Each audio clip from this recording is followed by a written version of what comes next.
जय जय गंगा की जय जय यमुना की जय जय सरस्वती त्रिवेणी की जय जय सरस्वती त्रिवेणी की जय जय गोविंद जय जय गोपाल जय जय गोविंद जय जय गोपाल जय जय राधा रमण हरि गोविंद जय राधा रमण हरि गोविंद जय जय राधा की जय जय रुक्मणी की जय जय राधा की जय जय रुक्मणी की जय जय मोरे मुकुट बंसी वाले की जय जय मोरे मुकुट बंसी वाले की जय जय गोविंद जय जय गोपाल जय जय गोविंद जय जय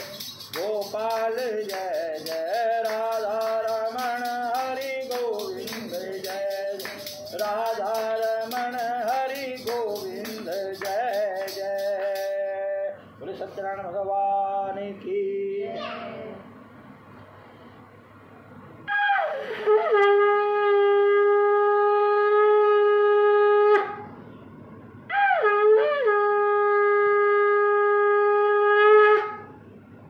सत्यनारायण व्रत कथा सत्य ही नारायण है, जो इस संकल्प को लेकर के भगवान की लीला कथाओं को सुनता है, भगवान का पूजन अर्चन करता है, भगवान उसकी समस्त मनोकामनाओं को पूर्ण कर देते हैं। श्री सत्यनारायण व्रत कथा में 5 अध्याय हैं। कहा गया है कि हरि अनंत हरि कथा अनंता, भगवान के रूप अनंत हैं और भगवान की लीला कथाएं भी अनंत हैं। 18 पुराण हैं, 18 पुराणों में 4 लाख श्लोक हैं। इस वर्तमान समय पर इस कलयुग में किसी के पास समय नहीं है पुराणों को पढ़ने का, शास्त्रों को पढ़ने का। अगर हम रामचरितमानस की कथा भी करवाते हैं तो 9 दिन तक वो कथा होती है।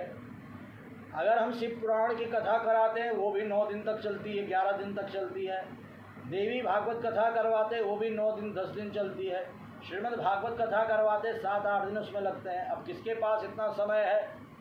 और जब समय नहीं होगा, कथा नहीं होगी, कीर्तन नहीं होगा, सत्संग नहीं होगा, भजन नहीं होगा, तो जीव का कल्याण कैसे होगा, उद्धार कैसे होगा? तो कैसे करके जीव का मन भक्ति में लगे, भगवान के चरणों में लगे? तो कोई छोटा सा उपाय यहाँ पर शौनक आदि 88,000 ऋषि पूछ रहे हैं सूत जी महाराज से, तो उन्होंने बताया है कि पद्म पुराण के रेवा खंड में 5 अध्याय हैं, जिसका नाम है सत्यनारायण व्रत कथा।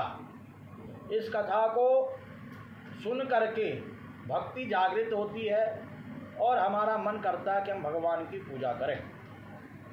बहुत सारे लोग कथा को कई बार सुनते हैं, कई लोग रोज कथा पढ़ते हैं, कई लोग हर पूर्णमासी पर, कई लोग नामकरण, जन्मदिन, शादी की सालगिरह, विवाह के बाद, ऐसे शुभ अवसरों पर, ग्रह मकान का जब मुहूर्त होता है तब कथाओं को सुनते रहते हैं। अपने घर पर सुनते हैं, पड़ोसी के यहाँ सुनते हैं, रिश्तेदारी में सुनते हैं। परंतु अगर उनसे पूछा जाए कि कथा में वर्णन आता है ब्राह्मण देवता का, काशी नगरी में ब्राह्मण देवता लकड़हारा,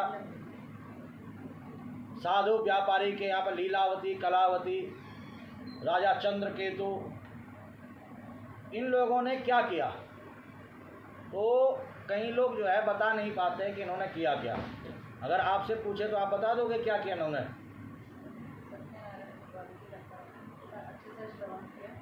सब लोग यही कहेंगे सत्यनारायण की कथा सुनी, परंतु जब इनका ही वर्णन इसमें आ रहा है तो इन्होंने कैसे कथा सुन ली? तो आपको बता दूं, कथा के प्रारंभ में ही तस्य त्वं पूजनम विप्रः, यहाँ पर भगवान नारायण स्वयं कह रहे हैं कि भगवान का पूजन करो। कौन से भगवान का? भगवान नारायण कह रहे हैं कि कोई मुझे राम के रूप में पूजता है, कोई कृष्ण के रूप में, कोई नरसिंह के रूप में, कोई वामन के रूप में, कोई परशुराम के रूप में, कोई ऐसे अनेकों रूप मेरे हैं, कोई शिव के रूप में, कोई देवी के रूप में, देवी के भी बहुत सारे रूप हैं। तो अनेकों रूपों में लोग पूजते हैं। परंतु इस कलिकाल में यदि कोई मुझे सत्य के रूप में पूजे मुझे सत्य मान करके मेरा पूजन करे। सत्य नारायण, नारायण के रूप में मुझे सत्य मान करके पूजन करे। सत्य नारायण, सत्य ही नारायण है। जो इस संकल्प को लेकर के, संकल्प व्रत को कहते हैं संकल्प है, हाँ, जो इस संकल्प को लेकर के कि सत्य ही नारायण है, बाकी कुछ भी सत्य नहीं है, परमात्मा के अलावा और कुछ सत्य नहीं है। और श्रीमद् भागवत महापुराण का पहला श्लोक भी है, जन्माद्यस्य यतोऽन्वयात् ततश्चार्थेष्वभिज्ञस्वराट् तेने ब्रह्म हृदय आदि कवये मुह्यन्ति यत्सूरयः तेजो वारिमृदां यथा विनिमयो यत्र त्रिसर्गो मृषा धाम्ना स्वेन सदा निरस्तकुहकं सत्यं परं धीमहि। सच्चिदानन्दरूपाय विश्वोत्पत्त्यादि हेतवे तापत्रय विनाशाय श्री कृष्णाय वयं नमः। इस संसार में जो कुछ भी हमें दिखाई दे रहा है ये कुछ भी सत्य नहीं है। क्यों नहीं है? क्योंकि जो जन्म लेता है मर जाता है, जो उत्पन्न होता है मिट जाता है, उसे सत्य नहीं कहते। सत्य कौन है? का जिसका कभी अंत नहीं होता है, जो सृष्टि से पहले भी था, सृष्टि के मध्य में भी और जो अंत में भी बसता है, वो कौन है? केवल एकमात्र नारायण है। इसीलिए उनको सत्य कहा गया, सत्य नारायण कहा गया।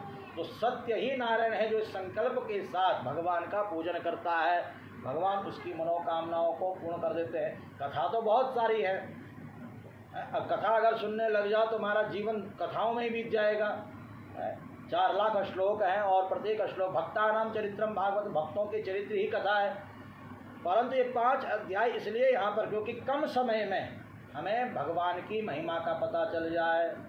भैया इन लोगों ने वो भगवान का पूजन किया है, हमें भी भगवान का पूजन करना है। इनका उद्धार पूजन से हुआ, हमारा भी पूजन से ही उद्धार होगा। इनकी मनोकामना भगवान का पूजन करने से पूरी हुई, हमारी मनोकामना भी भगवान के पूजन से ही पूरी होगी।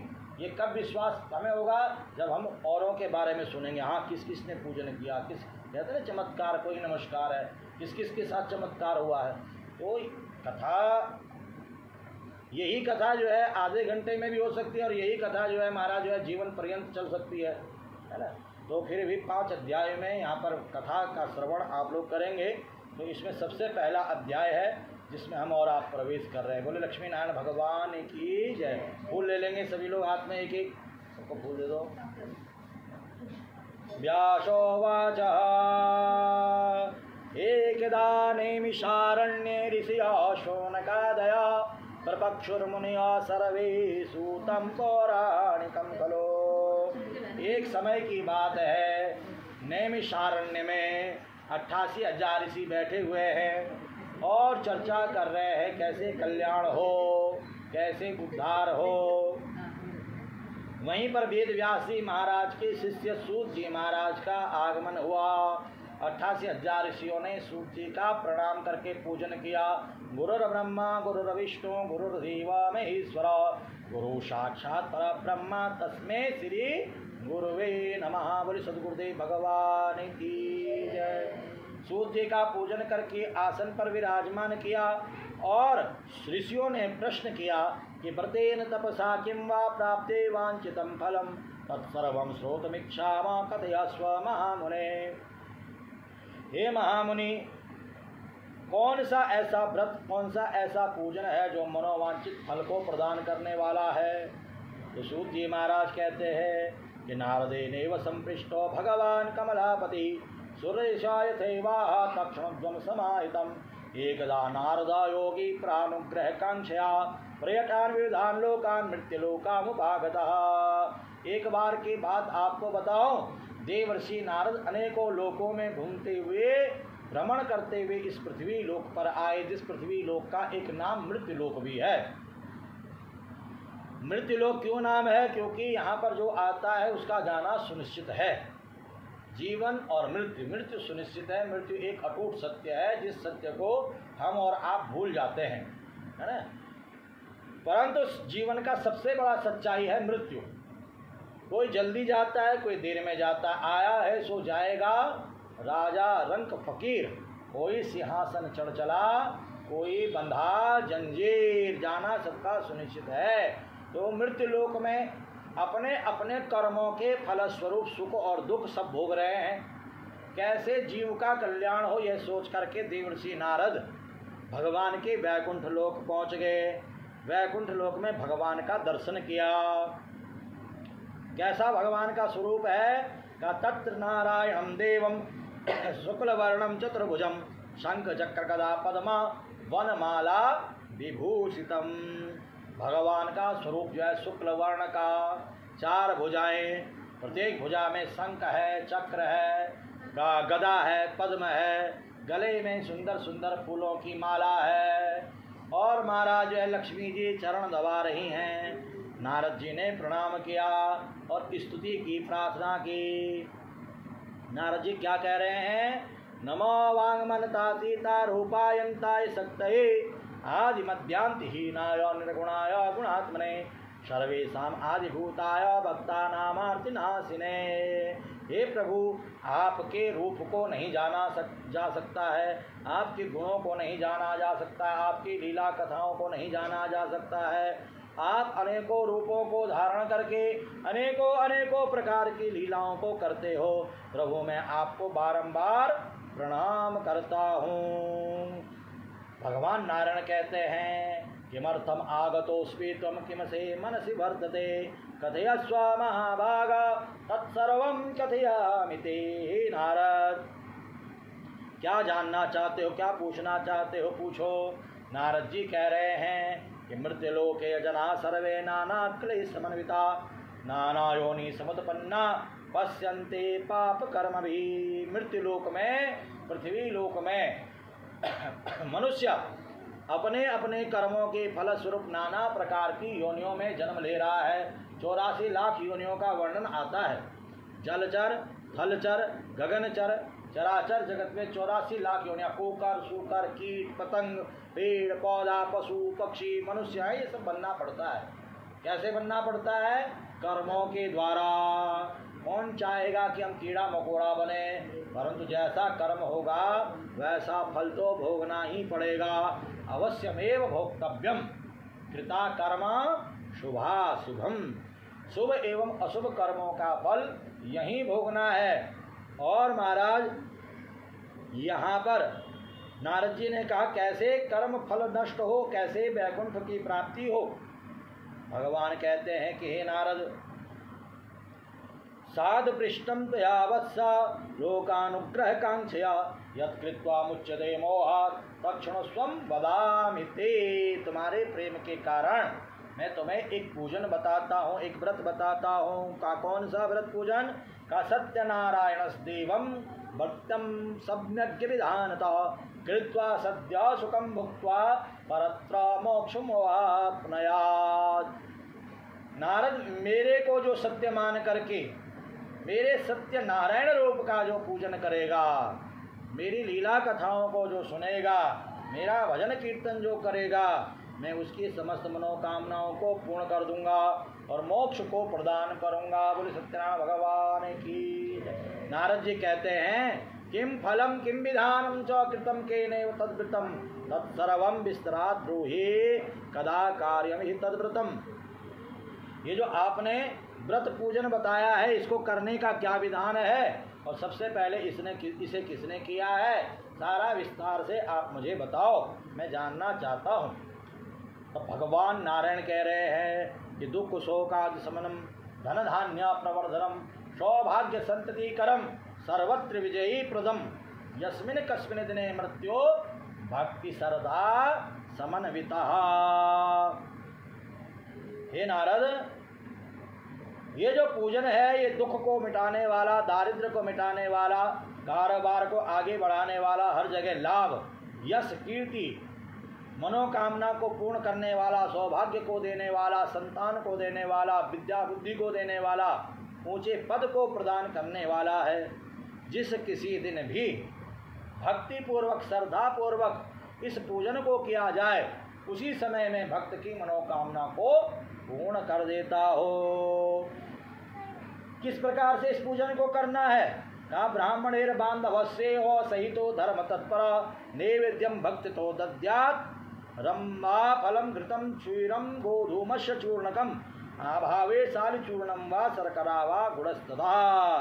कहा कि बंधु बांधवों को बुला करके, ब्राह्मण देवता को बुला करके पूजन का सामग्री इकट्ठा करके रंबा फलम, दूध, दही, घी, शहद, केले का फल है, जो उस समय पर वर्तमान समय पर फल पुष्प चल रहा हो वो सब इकट्ठा करके, जो आपने यहाँ पर इकट्ठा किया देखो, हाँ ये सब एकत्रित करके चूरमा बना करके, चूरमा बनाया है, हाँ ठीक है, चूरमा यहाँ पर रखो हैं, इधर ले आओ, हाँ चूरमा बना करके आप भावे, हाँ ये रखो, ये सब बना करके भगवान का पूजन करके, भगवान को भोग लगा करके और कथाओं को सुन करके, भगवान की लीलाओं को सुन करके, और प्रसादम भक्ष्यते भक्त्या नित्य गीतादिकम, बीच बीच में कीर्तन भजन भी करना है, और उसके बाद अपने अपने घरों को जाना है। एवं कृते मनुष्याणाम वांछिता सिद्धिता भवे ध्रुवम विशेषतः कलियुगे लघुपायोस्ति भूतले। इस कलिकाल में, इस वर्तमान समय पर भगवान को प्रसन्न करने का, मनोकामना को पूर्ण करने का ये सबसे छोटा उपाय है। इति स्कंद पुराणे रीवा खंडे सत्यनारायण व्रत कथाया प्रथम अध्याय। बोले सत्यनारायण भगवान की जय, बोले लक्ष्मी नारायण भगवान की जय। हमारो धन राधा श्री राधा श्री राधा, हमारो धन परम धन राधा श्री राधा श्री राधा, परम जीवन धन राधा राधा राधा राधा राधा, जीवन धन हमारो धन राधा श्री राधा श्री राधा, हमारो धन। बोलो भक्तों की प्यारी राधा राधा राधा राधा राधा, भक्तों की संतों की प्यारी राधा राधा राधा राधा राधा, संतों की प्यारी हम सबकी प्यारी राधा राधा राधा राधा राधा, हम सबकी प्यारी हमारो धन राधा श्री राधा श्री राधा, हमारो धन परम धन राधा श्री राधा श्री राधा, परम धन जीवन धन राधा श्री राधा श्री राधा, जीवन श्री राधा। बोल राधा रानी सरकार की जय, सत्यनारायण भगवान की। बोल ले लो सब हाथ में। पहले अध्याय में आपने क्या सुना कि भगवान नारायण का पूजन हमें करना चाहिए। अब दोबारा ले लो, फूल है। भगवान नारायण का पूजन करने से भगवान प्रसन्न हो जाते हैं और मनोकामना को पूर्ण करते हैं। कैसा विधान है पूजन का, ये विधान भी यहाँ पर बताया गया, आप लोगों ने सुन लिया। अब सबसे पहले इस पूजन को किसने किया है? अब आप सोचो कि आप पहली बार पूजन कर रहे हो, नहीं, ये पूजन अनादिकाल से चला आ रहा है और आपसे पहले बहुत सारे भक्तों ने इस पूजन को किया है। का किसने पहले सबसे पहले पूजन किया? सूत जी महाराज नैमिषारण्य में कथा सुना रहे हैं सौनक आदि 88,000 ऋषियों को, और बता रहे हैं अथा नेत्र वक्ष्यामि कृतम केन पुरा द्विजा कश्चित् काशीपुरे रम्ये यासीत् विप्रोति निर्धना शूद्रेभ्याम व्याकुलो भूत्वा नित्यम ब्राह्म्या भूतिले। काशी नगरी में एक पंडित जी रहते हैं, वो बड़े परेशान बड़े दुखी होकर के घूम रहे थे। उनको दुखी देख करके भगवान नारायण एक बूढ़ा ब्राह्मण बन करके आ गए और पूछा कि आप दुखी होकर के क्यों घूम रहे हो? किमर्थम ब्रह्मसे विप्रः महिम नित्यम सुदुखितः, अपने दुख का कारण, परेशानी का कारण बताओ। तो वो बूढ़े ब्राह्मण कहते हैं ब्राह्मणोति दरिद्रोहम भिक्षार्थम वे भ्रमे मही उपायम यदि जानासि कृपया कथय प्रभो। अरे प्रभो, मैं बहुत गरीब हूँ और भिक्षा के लिए घूमता हूँ और भिक्षा भी नहीं मिलती है। अगर आप गरीबी को मिटाने का दारिद्रता को मिटाने का, दुख को मिटाने का कोई उपाय जानते हो तो कृपा करके मुझे बताओ। तब भगवान नारायण जो बूढ़ा ब्राह्मण बन करके आए थे, तो भगवान नारायण कह रहे हैं, क्या कह रहे हैं? सत्यनारायणो विष्णु वांछितार्थ फल प्रद तस्य त्वं पूजनम विप्रः कुरुस्व प्रथमोत्तमा।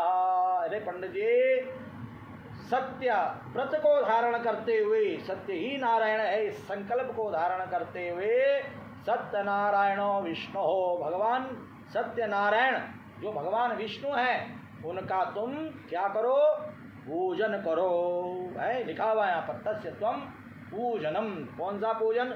जो आप लोगों ने यहाँ पर सबसे पहले किया, गणेश जी का पूजन, गौरी गणेश का पूजन, नवग्रहों का पूजन, कलश का पूजन, षोडश मातृका का पूजन, भगवान शंकर का पूजन, लक्ष्मी नारायण का पूजन, लड्डू गोपाल का पूजन, ये जो पूजन आपने किया है और अब आगे हवन करोगे, तो ये सब जो है पूजन जो प्रक्रिया है, ये पूजन करने के लिए यहाँ पर कहा गया है। और पूजन करने से भगवान प्रसन्न हो जाते हैं, इसलिए तस्य त्वं पूजनम विप्रः। भगवान कह रहे हैं पूजन करो, तुम्हारी मनोकामना पूरी हो जाएगी। यह विधान बता करके पूजन का, जो विधान से आपने यहाँ पर किया, ये सारा विधान भगवान नारायण ने बताया है। पूरा विधान बता करके भगवान तो चले गए। अब संकल्प किया गरीब ब्राह्मण ने, जो भी मुझे धन मिलेगा आज भिक्षा में, दक्षिणा में, उसी से मैं भगवान का पूजन सामग्री इकट्ठा करूँगा और पूजन करूँगा। तो भगवान तो महाराज सब जानते हैं, तो भगवान ने उसका सत्य संकल्प देखा और भगवान ने अद्भुत चमत्कार किया। जो कभी अपनी जेब से 1 रुपया नहीं निकालते थे, कंजूस जिसे कहते हैं ना, वो भी महाराज आपने देखा होगा कभी कभी कंजूस भी दान दक्षिणा दे देते हैं। तो महाराज वो भगवान जो है अपनी लीला जो है ऐसा कर देते हैं, कंजूसों के मन में भी बैठ जाते हैं। तो जो नितांत कंजूस थे वो ये महाराज जो है, कोई 100 रुपया, कोई 500 रुपया, कोई 1000 रुपया, कोई 2100, कोई 5100, सब महाराज जो है दक्षिणा देने लग गए। अब पंडित जी तो बड़ा चमत्कार समझ गए, अरे ये तो कभी दान दक्षिणा नहीं देते थे और आज मैंने संकल्प किया कि भगवान का पूजन करूंगा, तो आज देखो मुझे कितना सारा दक्षिणा मिल गया, ये तो सब भगवान की कृपा है। तो विश्वास क्या हो गया? और ज़्यादा हो गया। अब उसी विश्वास से उन्होंने पूरा का पूरा पूजन का सामग्री इकट्ठा किया और महाराज बंधु बांधवों को बुला करके भगवान का पूजन किया। बोले सत्यनारायण भगवान की। इस पूजन के प्रभाव से धीरे धीरे वे ब्राह्मणों में सर्वश्रेष्ठ हो गए। उनका जो ख्याति था, उनका जो यश था, वह पूरे चारों तरफ फैल गया।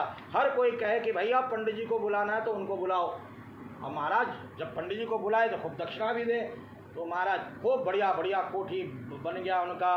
खूब महाराज बाल बच्चे पढ़ लिख करके बड़े नौकरियों पर लग गए और महाराज इस लोक में समस्त सुखों को भोग करके नौकर चाकर महाराज सब जो है प्राप्त करके अंत में कहाँ गए? भगवान के वैकुंठ लोक चले गए। फिर से कुकर सूकर नहीं बने, सीधा भगवान को पा लिया। ईश्वर अंश जीव अविनाशी चेतन अमल सहज सुख राशि। भगवान का जो अंश है वो कौन है? जीवात्मा। जीवात्मा का मिलन परमात्मा से हो जाए तो उसे मोक्ष कहते हैं, ठीक है। और मृत्यु किसे कहते हैं? का जो यहीं भटकता रहता है। हाँ, तो मोक्ष मिल गया उनको, भगवान मिल गए। अब महाराज यहाँ पर प्रश्न किया सोनक आदि 88,000 ऋषियों ने कि पंडित जी से सुन करके और किसने इस पूजन को किया? तो सूत जी महाराज कहते हैं कि अरे ऋषियों, एक बार पंडित जी पूजन कर रहे थे तो एक लकड़हारा जो है लकड़ी का बोझा लद करके जा रहा था, उसकी लकड़ी कोई खरीद नहीं रहा था। वो बड़ा दुखी होकर के, भूख प्यास से दुखी होकर के, व्याकुल होकर के वहीं पंडित जी के यहाँ पर रुक गया। उसने घंटा शंख की आवाज़ सुनी, कीर्तन भजन सुना, तो वहीं पर बैठ गया। चरणामृत प्रसाद खाया और पंडित जी के पैर पकड़ लेगा। पंडित जी आप ये सब क्या कर रहे थे, क्यों कर रहे थे, इससे करने से क्या होता है? पंडित जी ने कहा अरे लकड़हारे, आज जो कुछ भी तुम मेरे पास देख रहे हो ये सब इस पूजन का ही प्रभाव है। पहले मैं भी जो है इधर उधर भटका करता था, कहीं कुछ नहीं मिलता था, रहने के लिए नहीं था, खाने के लिए नहीं था, परिवार नहीं था, बड़ा परेशान था। पर जब से मैंने ये पूजन करना शुरू किया तब से सब कुछ मेरे पास हो गया है। तो इसलिए मैं बड़े श्रद्धा के साथ, परिवार के साथ इस पूजन को कर रहा हूँ। लकड़हारे ने कहा पंडित जी ये पूजन के बारे में मुझे भी बताओ, मैं भी इस पूजन को करूँगा, क्योंकि मैं भी बड़ा परेशान हूँ, लकड़ियाँ नहीं बिक रही हैं, कारोबार नहीं चल रहा है। पंडित जी ने पूरा का पूरा पूजन का विधान बताया। लकड़हारे ने संकल्प किया कि अगर मेरा व्यापार बढ़िया चल गया, ये लकड़ियाँ मेरी अगर बिक गई, तो जो भी पैसा मुझे मिलेगा उसी से मैं पूजन सामग्री इकट्ठा करूँगा और भगवान का पूजन करूँगा। लकड़हारा लकड़ी सर पर रख करके संकल्प लेकर के चल पड़ा कि मैं पूजन करूँगा। और ये सत्य संकल्प भगवान ने समझ लिया, और भगवान की कृपा देखो, जो लकड़ियाँ कई महीनों से नहीं बिक रही थी, आज महाराज जैसे ही एक धनियों के नगर में पहुंचा, तुरंत एक बूढ़ी माई जिसका आगे न पीछे लकड़ी लेने वाला कोई था नहीं, कई दिनों से चूल्हा नहीं जला था, वो इतनी खुश हो गई लकड़हारे को देख करके, चौगुना धन दे दिया। जब हम कई बार कोई सामान खरीदने जाते हैं, जब खुश हो जाते हैं तो मोल भाव नहीं करते दुकानदार, जितना कहे अरे भैया ये लो दो रुपया फालतू ले लो, पर ये सामान हमें दे दो, होता नहीं होता कई बार हमसे। तो यहाँ पर लकड़हारे की जो लकड़ियाँ थी दुगने तीगने चौगुने मूल्य में खरीद ली। और महाराज जो है लकड़हारा अद्भुत चमत्कार भगवान का, कि जो लकड़ियाँ एक महीने से नहीं बिक रही थी और आज मैंने संकल्प किया कि भगवान का पूजन करूँगा, तुरंत बिक गई, और वो भी चौगुने मूल्य में बिक गई। तो भगवान को धन्यवाद कह करके पूरा का पूरा पूजन सामग्री इकट्ठा किया। जैसे आपने ये सारा सामान इकट्ठा किया, लकड़हारे ने भी पूजन का सामान इकट्ठा किया, घर आया, अपने रिश्तेदारों को बुलाया, अड़ोसी पड़ोसियों को बुलाया, पंडित जी को बुलाया, और बड़े विधि विधान के साथ भगवान का पूजन किया। और भगवान इस पूजन से प्रसन्न हो गए। धीरे धीरे इसका कारोबार आगे बढ़ता गया। कहाँ लकड़ी सर पर रेत लग करके बेचता था, महाराज बड़े भारी टाल का जो है मालिक बन गया, फर्नीचर का दुकान उसका खुल गया। हाँ, बहुत बड़ा धन संपदा से संपन्न हो गया, और इस लोक में सुख भोग करके वो भी भगवान के लोक को चले गया। बोले सत्यनारायण भगवान की जय। हे श्री स्कंद पुराणे रेवा खंडे सत्यनारायण व्रत कथायाम द्वितीय अध्याय। बोले सत्यनारायण भगवान की जय। गोविंद जय जय गोपाल जय जय गोविंद जय जय गोपाल जय जय राधा रमण हरि गोविंद जय जय राधा रमण हरि गोविंद जय जय गोविंद जय जय गोपाल जय जय गोविंद जय जय गोपाल जय जय राधा रमण हरि। ओ ब्रह्मा की जय जय विष्णु की जय जय ब्रह्मा की जय जय विष्णु। उमापति शिव शंकर की जय जय उमापति शिव। ओ गोविंद जय जय गोपाल जय जय गोविंद जय जय। ओ राधा रमण हरि गोविंद जय जय राधा रमण हरि गोविंद जय जय राधा रमण गोविंद जय जय। बोल सत्यनारायण भगवान की। पुष्प ले लो फिर से हाथ में। हाँ, दूसरे अध्याय में आपने क्या सुना? भगवान ने पंडित जी को पूजन करने को कहा। पंडित जी ने भगवान का पूजन किया और महाराज सारी मनोकामना पूरी हो गई। लकड़हारे ने पूजन किया, भगवान ने लकड़हारे की मनोकामना को पूरा कर दिया। अब आगे किसने इस पूजन को किया उसके बारे में यहाँ पर सूत जी महाराज कह रहे हैं। पुनर्ग्रहे प्रवक्ष्यामि शृणुध्वं मुनिसत्तमा पुराचोल को मुखो नाम नृपस्यासीन महामदे जितेन्द्रिय सत्यवादी ययो देवालयं प्रतिदिने दिने धनम दत्वा द्विजान संतोषयत् सुधे भार्या तस्य प्रमुग्धा च सरोजवदना सती। एक राजा है उल्कामुख नामक राजा, जितेंद्रिय है, सत्यवादी है, रोज मंदिर जाता है, अकेले नहीं जाता, अपनी पत्नी के साथ मंदिर जाता है, और पत्नी भी उसकी बड़ी सुंदर है, सुशील है, पूजा पाठ को करने वाली है, और महाराज ब्राह्मणों को दान दे करके प्रसन्न करने वाली है। एक दिन भद्रशिला नदी के किनारे पर दोनों पति पत्नी भगवान का पूजन कर रहे थे, तो वहीं पर क्या हुआ, एक साधु नामक व्यापारी आया। नाव को खड़ी करके राजा से पूछा कि राजन आप ये किस चीज़ का पूजन कर रहे हो, इससे क्या होता है। किमिदं कुरुषे राजन भक्ति युक्तेन चेतसः प्रकाश कुरु तत्सर्वं श्रोतुमिच्छामि सांप्रतम, मुझे पूरा का पूरा बताओ। राजा ने कहा कि पूजनम क्रियते साधो विष्णुर्तुल्य तेजसः, मैं भगवान विष्णु का क्या कर रहा हूँ, पूजन कर रहा हूँ। किस लिए कर रहा हूँ, पुत्राद्या वाप्ति काम्य, पुत्र प्राप्ति की इच्छा से, ताकि मुझे पुत्र की प्राप्ति हो, इस कामना से मैं पूजा कर रहा हूँ। व्यापारी ने कहा राजन ये पूजन का विधान मुझे भी बताओ, मेरी भी संतान नहीं है, विवाह को मेरा बहुत समय हो गया पर संतान नहीं हुई अभी तक, मुझे विश्वास है कि ये पूजन से मुझे भी संतान हो जाएगी। पूरा का पूरा विधान जान करके घर आया और अपनी पत्नी को पूजन के बारे में बताया। क्या नाम है पत्नी का पता आप लोगों को, लीलावती। हाँ, इति लीलावती प्राह पत्नीम साधु ससंपतः, अपनी पत्नी लीलावती को कहा भार्याये कथितम सर्वे व्रतम संततिदायकम, और साथ पूरा का पूरा व्रत बताया, संतान को देने वाला पूजन बताया। और क्या कहा, क्या बोला ये, तदा व्रतम करिष्यामि यदा मैं संततिर भवेत्, क्या कब करूँगा मैं इस पूजन को, जब मेरी संतान हो जाएगी। ये कह करके चल पड़ा व्यापार के लिए।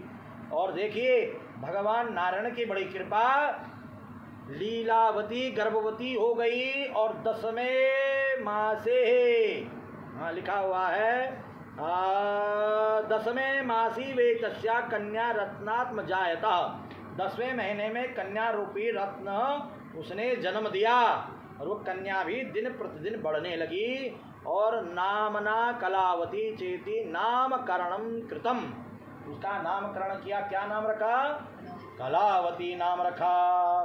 और लीलावती ने पूछ लिया अरे स्वामी आपने जो पूजन करने को कहा था वो पूजन क्यों नहीं कर रहे हो, पूजन आप कीजिए। इसने कह दिया कि आज हम पूजन नहीं करेंगे, पूजन हम तब करेंगे जब कन्या का विवाह होगा। ये कह करके निकल पड़ा। धीरे धीरे बेटी बड़ी हो गई, विवाह योग्य हो गई और बेटी का विवाह हो गया एक व्यापारी के पुत्र के साथ। परंतु इसने आज भी भगवान का पूजन नहीं किया। भगवान को बड़ा गुस्सा आया, भगवान नाराज हो गए।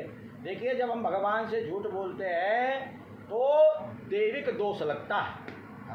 एक होता पितृदोष, एक होता ग्रह दोष, एक होता देव दोष है।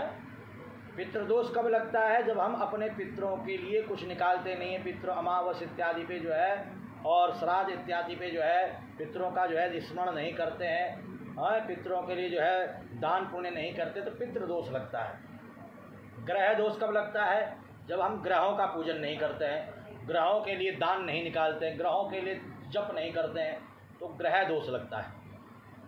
देव दोष कब लगता है, जब हम देवताओं का पूजन नहीं करते हैं और देवताओं से झूठ बोलते हैं। कई लोगों की आदत होती है छोटी छोटी बात पर भगवान हमारी ये मनोकामना पूरी हो जाए हम तेरा पूजन करेंगे, परंतु नहीं करते हैं, तो देव दोष का भी कारण बन जाता है, जिसके कारण भी बहुत सारे दुख तकलीफ हमारे जीवन में आती है। तो यहाँ पर व्यापारी ने क्या किया, झूठ बोला, बार बार झूठ बोला, पूजन करूँगा। भगवान ने कहा ये तो गड़बड़ हो रहा है, ऐसे तो सब लोग झूठ बोला करेंगे। तो भगवान ने कहा इसको दंड देना पड़ेगा, तभी ये अकल ठिकाने आएगी। अब एक दिन ये अपने दामाद के साथ व्यापार करने के लिए राजा चंद्रकेतु नगर में गया। राजा के धन को चोरी करके चोर भाग रहे थे, अपने पीछे सिपाहियों को देखा, वहीं पर उस पैसा को छिपाया जहां पर ये दोनों ससुर दामाद रुके हुए थे। पीछे आते हुए राजा के सिपाहियों को देख करके चोर तो भाग गए, और सिपाहियों ने पीछा करते करते जब वहां पर पहुंचे तो तलाशी ली और पैसा मिल गया, राजा का धन मिल गया। अब इनको पकड़ करके चोर समझ करके राजा के सामने खड़ा कर दिया। राजा ने भी इनकी बात नहीं सुनी और इनका जो भी पैसा था सब छीन लिया। राजकोष में जमा कर दिया और इनको जेल में बंद कर दिया। घर में लीलावती कलावती के पास जो पैसा था वो भी खत्म हो गया। शरीर में दुख बीमारी रोग लग गया। एक दिन कलावती देर से घर आई। माँ ने पूछा, बेटी तू इतनी देर तक कहाँ थी, क्या सोच रही है, क्या तेरे मन में चल रहा है? कहा, माँ मैं एक परिवार में गई थी, वहाँ पर मैंने पूजन देखा भगवान का, मनोकामना को पूर्ण करने वाला पूजन, ये लो प्रसाद लेकर के आई हूँ। माँ ने तुरंत कह दिया, बेटी मुझे ध्यान आ गया है, तेरे पिता ने भी पूजन करने को कहा था पर नहीं किया। हो सकता है ये संकट इसीलिए हमारे जीवन में आ रहा हो, हमें भगवान का पूजन करना चाहिए। माँ बेटी दोनों मिलकर के भगवान का पूजन करती हैं तो भगवान प्रसन्न हो जाते हैं। राजा चंद्रकेतु के सपने में जाकर के कहा, हे राजन, तुम दोनों व्यापारियों को छोड़ दो, नहीं तो तुम्हारा सब कुछ खत्म कर दूंगा, सर्वस्व समाप्त कर दूंगा। राजा तो घबरा गया महाराज, रात में ही सभा बुला दी और दोनों व्यापारियों को बंधन मुक्त करके इनका जो धन ले लिया था उसको चौगुना करके दे दिया। कहा, भैया अपने घर जाओ।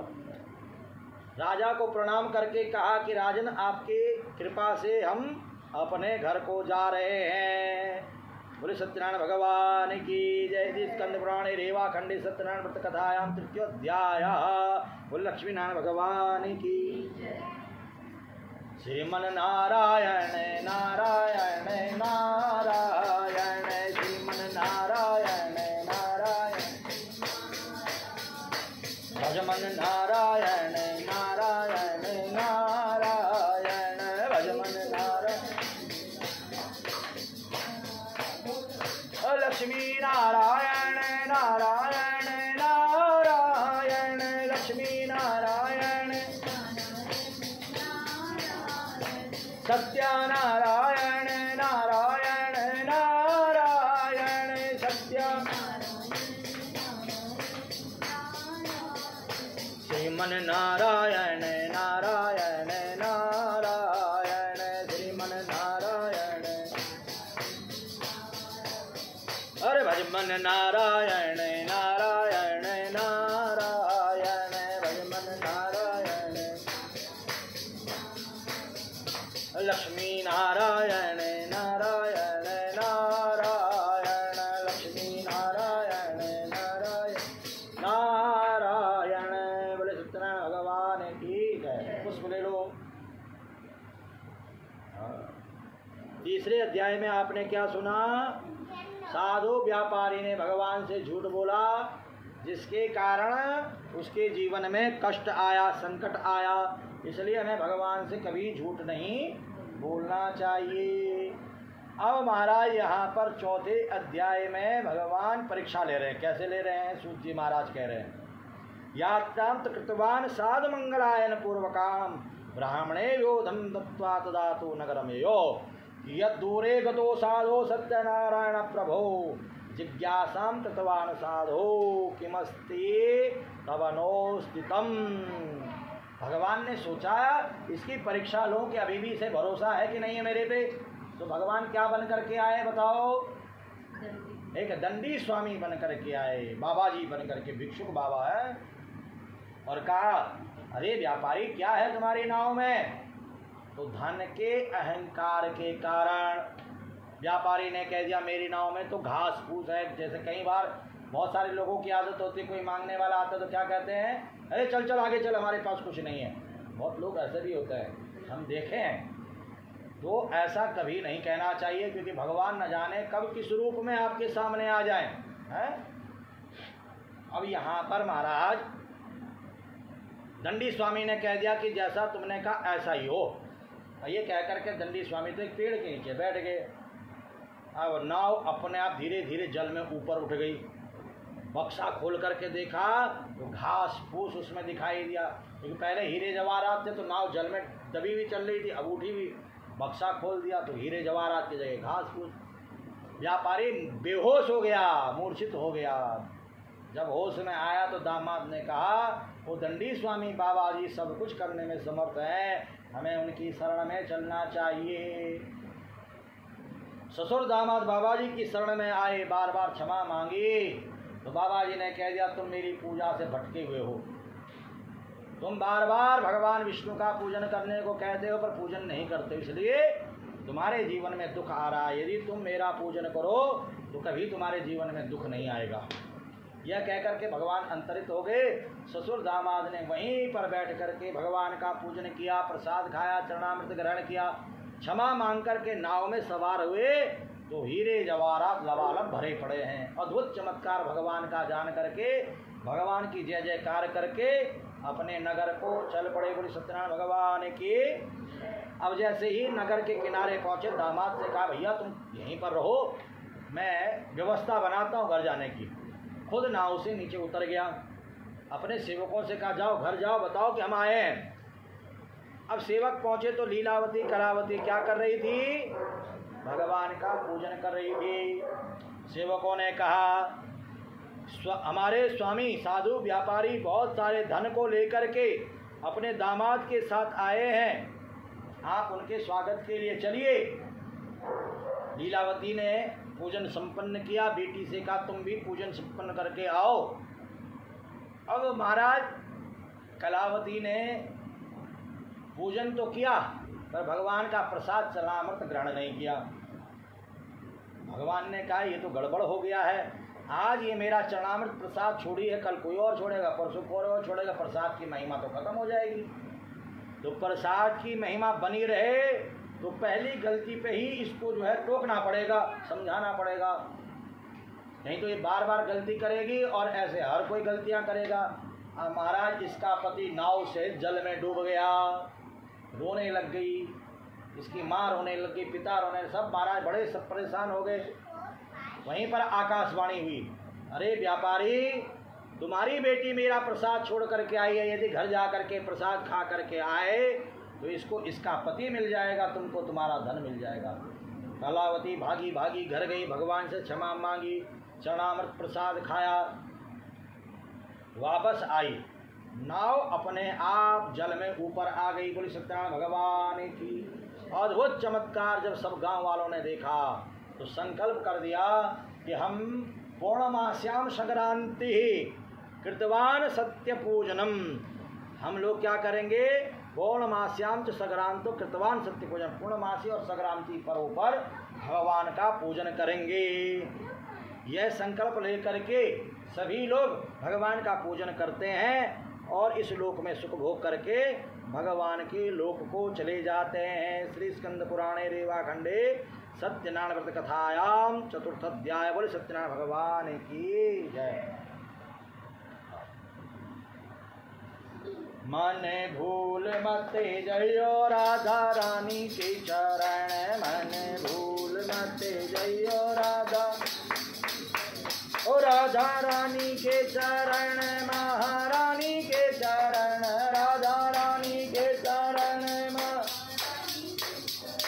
मन भूल मत जयो राधा रानी के चरण, मन भूल मत जयो राधा रानी के चरण, श्यामा प्यारी के चरण, राधा रानी के चरण, श्यामा। मन भूल मत जइयो राधा रानी के चरण, मन भूल मत जइयो राधा रानी के चरण, मन भूल मत जइयो राधा रानी के चरण। बोल राधा रानी सरकार की जय, सत्यनारायण भगवान की जय। पुष्प लेकर के हाथ जोड़िएगा। आपने चौथे अध्याय में क्या सुना? प्रसाद की महिमा और भगवान परीक्षा लेते हैं। हाँ, इसलिए कभी भी किसी का अनादर अपमान नहीं करना है। अगर सामर्थ्य हो तो दो, नहीं हो तो हाथ जोड़ करके माफ़ी मान लो कि अभी नहीं है, जब होगा तो देंगे हैं। और प्रसाद कहीं भी हो, प्रसाद को नहीं छोड़ना है, ठीक है। प्रसाद पेट भर करके नहीं होता है। कई लोगों की आदत होती है ये हाथ भी आगे तो पीछे किया, दूसरा हाथ आगे, ऐसा नहीं। जितना मिल जाए उतना लेना चाहिए, ठीक है। हाँ, अधिक लेने से भी दरिद्रता आती है। प्रसाद उतना जितना सबको मिल जाए। हाँ, बाद में बच जाए तो फिर तो खूब डोल भर भर कर ले जाओ, पहले सबको प्राप्त हो जाना चाहिए, ठीक है। हाँ, तो प्रसाद की महिमा बहुत ज़्यादा। यहाँ तक लिखा हुआ है कि श्वान के मुख से गिरा हुआ प्रसाद भी ग्रहण करना चाहिए, वो भी अमृत तुल्य होता है। हालांकि ऐसा कोई करता नहीं, परंतु वो महिमा बताते हुए कहा है। हाँ, प्रसाद अमृत है, हर स्थिति में अमृत है, हर परिस्थिति में अमृत है। ठीक है, यहाँ पर प्रसाद को छोड़ने से भी राजा को दुख हुआ है, कष्ट हुआ है। तो ये 5वें अध्याय में प्रसाद की ही महिमा का वर्णन आता है। सूत जी महाराज कह रहे हैं, अथा नित्प्रवक्ष्यामि शृणुध्वं मुनिसत्तमा आसीत् तुंगध्वजो राजा प्रजापालन तत्परा प्रसादम सत्यदेवस्या त्यक्त्वा दुःखमवापसः। एक तुंगध्वज नामक राजा है, इसका नाम तुंगध्वज इसलिए पड़ा क्योंकि इसकी रथ की जो झंडा था वो बहुत लंबा चौड़ा था, इसलिए नाम ही तुंगध्वज पड़ गया। रघुवंश में, राम के वंश में इसका वर्णन आता है। एक दिन शिकार खेलने के लिए वन में गया और वन में जा करके इसने एक पेड़ के नीचे देखा गोप बालक बैठ करके पूजन कर रहे हैं। अब अहंकार के कारण न तो ये रथ से नीचे उतरा न प्रणाम किया। अब जब बालक प्रसाद देने लगे तो इसे प्रसाद भी नहीं लिया, चलो हटो यहाँ से, डांट दिया बच्चों को। भगवान बड़े नाराज हो गए, बड़ा देखो कितना अहंकार, इसका अहंकार नष्ट करना होगा। तो ये जब घर पहुंचा तो इसको देखा तो इसके 100 के 100 बच्चे मरे पड़े, रोने लगे, कैसे हो गया। ध्यान आया कि मैंने भगवान का प्रसाद छोड़ा है, हो सकता है इसलिए हुआ हो। वापस आया है गो बालकों के पास, पैर पकड़ के क्षमा मांगी, सबके साथ मिलकर के पूजन किया, प्रसाद खाया। घर आया तो देखा बच्चे खेल कूद रहे हैं जैसे कुछ हुआ ही नहीं। अद्भुत चमत्कार इसको दिखाई दिया। इसने तो संकल्प कर दिया मैं रोज भगवान का पूजन करूंगा और उसके बाद अन्य कार्यों को। आज भी बहुत सारे भक्त ऐसे हैं जो ब्रह्म मुहूर्त में उठते हैं और स्नान करके भगवान का पूजन करते हैं, उसके बाद जल ग्रहण करते हैं। ऐसे भी लोग हैं जो बिना पूजन के पानी तक नहीं पीते हैं। सबसे पहले उनका नियम है भगवान का पूजन करना है। तो ऐसे ही ये राजा है, इसने भी रोज पूजन करने का संकल्प लिया और भगवान का पूजन करके पुत्र पौत्रादि से समन्वित हो करके इस लोक में सुख भोग करके भगवान के वैकुंठ लोक को चले गया। बोले सत्यनारायण भगवान की जय। य इदम कुरुते सत्यव्रतम परम दुर्लभम शृणोति च कथा पुण्याम भक्ति युक्ता फलप्रदम। ये जो भगवान की लीला कथा है, जो इसको सुनता है, जो इस भगवान के दिव्याति दिव्य पूजन को करता है, दरिद्र धनवान हो जाता है। जिसका कारोबार नहीं चल रहा कारोबार चलने लगता है। जिन बच्चों का पढ़ने में मन नहीं लगता उनका मन पढ़ाई लिखाई में लगता है। और महाराज जिसकी संतान नहीं है उसको संतान की प्राप्ति हो जाती है। जो भी मनोकामना को लेकर के इस पूजन को हम करें, संकल्प लेकर के कि 21 पूर्णमासी को, 51 पूर्णमासी को, 108 पूर्णमासी को, है ना, जितनी बड़ी मनोकामना उतना बड़ा संकल्प होना चाहिए। हाँ, तो मनोकामना की पूर्ति के लिए जब हम संकल्प लेकर के भगवान का पूजन करते हैं तो भगवान हमारी समस्त मनोकामनाओं को पूर्ण कर देते हैं। बोले सत्यनारायण भगवान की। यह जन्म तो सुधरता ही, अगला जन्म भी सुधर जाता है पूजन के प्रभाव से। सतानंद ब्राह्मण अगले जन्म में क्या हुए? सुदामा नामक ब्राह्मण हुए। भगवान श्री कृष्ण और सुदामा की मित्रता श्रीमद् भागवत महापुराण में बहुत सुंदर रूप से वर्णित है। कृष्ण का सानिध्य पाकर के सुदामा जी मोक्ष को प्राप्त हुए। लकड़ी बेचने वाला लकड़हारा क्या हुआ अगले जन्म में? भील गुहराज है, नाव में बिठा करके पल्ली पार ले गए, चरण धो करके चरणामृत पिया और महाराज अगले आगे भगवान के मोक्ष को प्राप्त हुए। उल्कामुख नामक राजा दशरथ अगले जन्म में हुए। श्री रंगनाथ जी का पूजन करके भगवान नारायण को पुत्र रूप में प्राप्त करके वैकुंठ को प्राप्त हुए। साधु व्यापारी अगले जन्म में क्या हुआ? मनोरध्वज नामक राजा हुआ। अपना शरीर आरे से कटवा करके दान दे करके मोक्ष को प्राप्त हो गया। तुंगध्वज नामक राजा अगले जन्म में क्या हुआ? स्वयंभू मनु श्रीमद् भागवत कथा का आयोजन करा करके मोक्ष को प्राप्त हो गया। बोले सत्यनारायण भगवान की। आज गोयल परिवार के द्वारा आपके द्वारा ये पूजन हो रहा है। भगवान आपकी समस्त मनोकामनाओं को पूर्ण करे और इसी प्रकार से आप भगवान का पूजन करते रहो और भगवान के चरणों में आपका प्रेम, आपकी भक्ति बनी रहे। यही आशीर्वाद आपको देता हूँ। आपका घर में सुख समृद्धि हो, धन धान्य हो, आयु आरोग्य हो, कारोबार खूब चढ़े, खूब धनाढ्य आप बनो, क्योंकि जब धन होगा तभी आप पूजन करवाओगे। खूब महाराज आप धन संपदा से संपन्न हो और ऐसे ही यज्ञ अनुष्ठान पूजा आप कराते रहो। यही आशीर्वाद आपको मैं देता हूँ। इति स्कंद पुराणे रेवा खंडे सत्यनारायण व्रत कथायां पंचमोध्याय। बोले सत्यनारायण भगवान की जय। ओम नमो भगवते वासुदेवाय। ओम नमो भगवते वासुदेवाय। ओम नमो भगवते वासुदेवाय। ओम नमो भगवते वासुदेवाय। वासुदेव